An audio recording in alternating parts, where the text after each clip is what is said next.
Assalamualaikum warahmatullahi wabarakatuh. Hello everyone, welcome back with me, Raihan Fajri. Well, everyone, in this session, I will deliver the material about the morphosyntax. If you're curious about my material today, please watch my video until the end.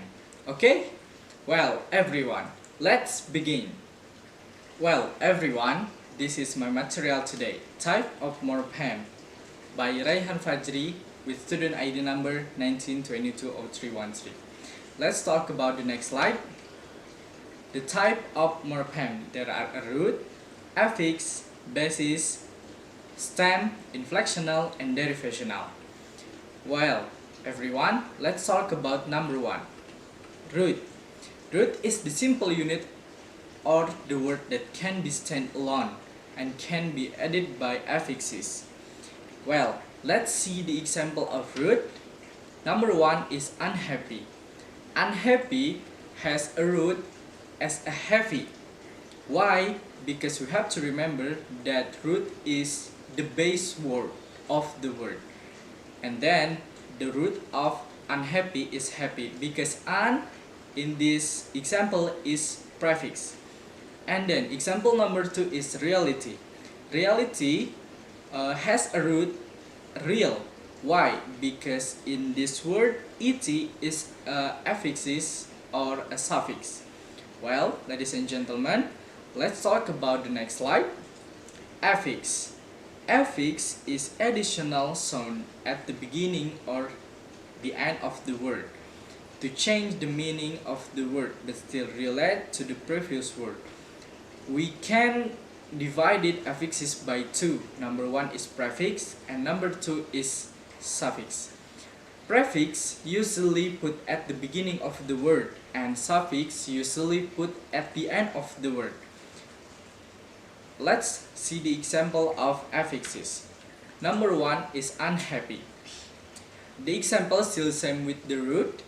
Number one is unhappy.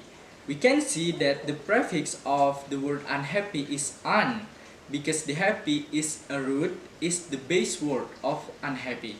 And then reality. Reality has a suffix et. Why? Because the real is the root of word reality.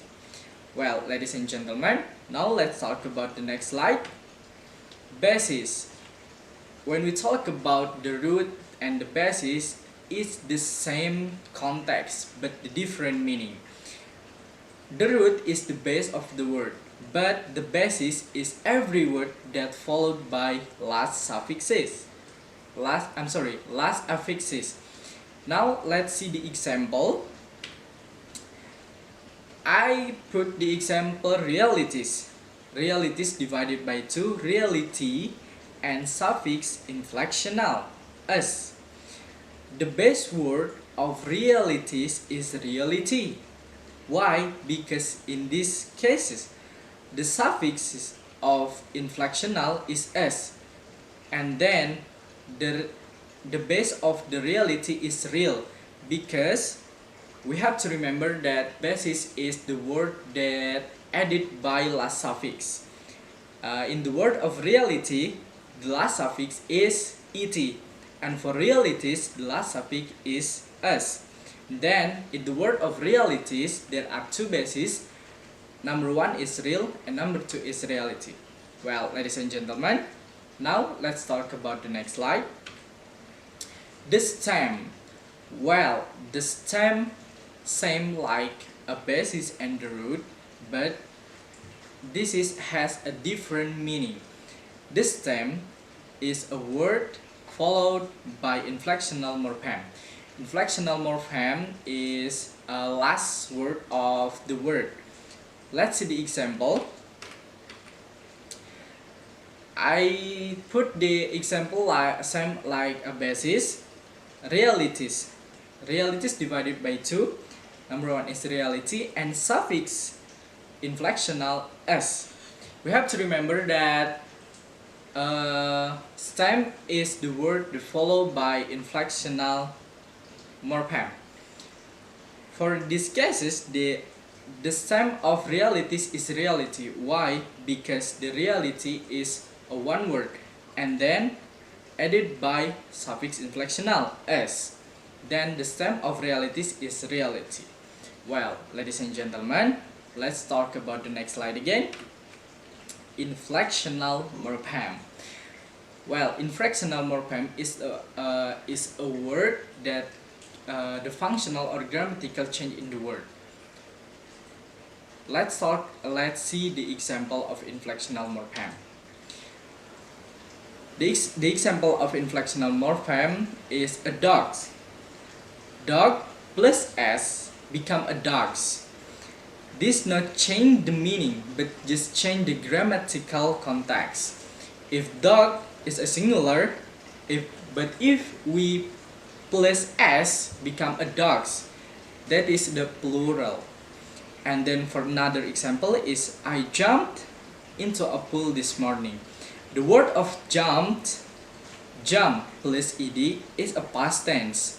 Jump has a meaning lompat, and then jump same meaning lompat, but the grammatical context is change, become a past tense. This is the inflectional morpheme. Well, ladies and gentlemen, let's talk about the next slide again. Derivational. Derivational is change to the word class or original meaning, while inflectional change the grammatical and derivational change the word class or original meaning. Let's see the example. A word of compete is a verb, but if we add Asian become a competition. It's a noun, and then if we add etive become a competitive. It's adjective, and then if we add etively it's become competitively. It's adverb. Well, ladies and gentlemen, inflectional and derivational is different. While the inflectional changing the grammatical context, and then for derivational changing the meaning or changing the class of word. Now let's see another example. I have for example, number one is I loved her yesterday. Love, if we add ed, is not changing the meaning, then this is the inflectional morpheme. And then number two, she is environmentalist. If we add l and is, it's changing the meaning, and then it is the derivational. And number three is this is unbelievable. The root or the base of the word is believe, artinya percaya. If we add un and able, it can be changed the meaning, and then this is derivational morpheme. And for the last one, I have Brian is umbrella. As in this word, changing the meaning of the name, and then this is inflectional morpheme. And finish. Well, ladies and gentlemen, that's all from me. Thank you for watching my videos. I hope what I've delivered before can be new knowledge for all of you. Thank you, and wassalamualaikum warahmatullahi wabarakatuh. Bye.